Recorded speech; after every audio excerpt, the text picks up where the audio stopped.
This production is brought to you by Philothea Studios. Hello and welcome.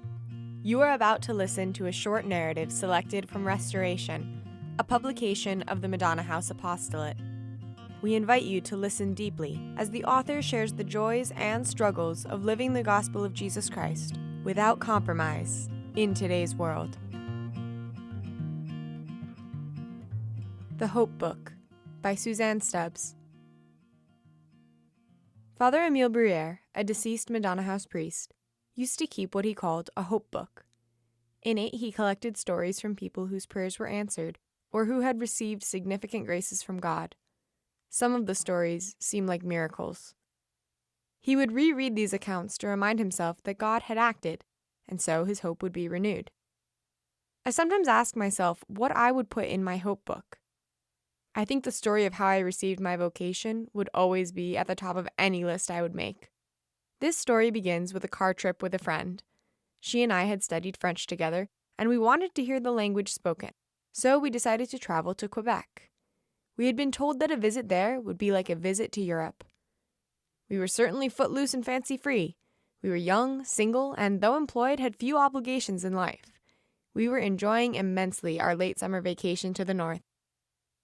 When we reached Montreal, however, a wind blew us west, a wind of the Spirit. Each of us had heard separately of something interesting going on in a small village in Ontario. There was a lay community there, not a religious order, about which we knew very little. We had heard that these people grew herbs, baked their own delicious bread, and had cabins in the woods where one could go and pray. And there were bears in those woods. On a whim, or probably a divine intuition, we took a detour from our planned route and drove west for 5 hours to Madonna House, Combermere, to spend 1 day and 2 nights.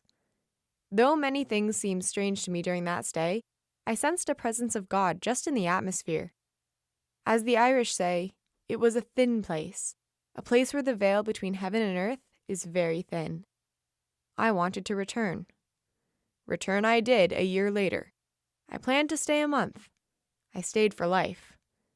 Until today, if I ever doubt the power of the Holy Spirit, I need only to remember the power of the push He gave me to stay put, here in this community. The recollection of this moment reminds me again and again of what God can do, even when we are not expecting Him to do anything or wanting Him to do anything. In the twinkling of an eye, literally, the direction of my life changed. I was offered the pearl of great price on a golden platter, and I was given the grace to reach out and accept the gift. No natural or even supernatural attraction on my part led me to this vocation. The lesson? God is not deterred by our weaknesses or deficiencies or inattention. He is a God of mercy. He can act, anywhere and at any time, and He does. I believe God gives us big pushes through the Spirit at the moment we need them. If they are sudden or dramatic, we can remember them better, and our hope is thereby renewed for ourselves and for others. For we know that if He acted in such a real way in the past, He can act again. It's also helpful to remember how God acted in the lives of others as well as in our own. In some of our Madonna House missions, we live in the midst of great spiritual poverty, weakness of faith, indifference, poor church attendance.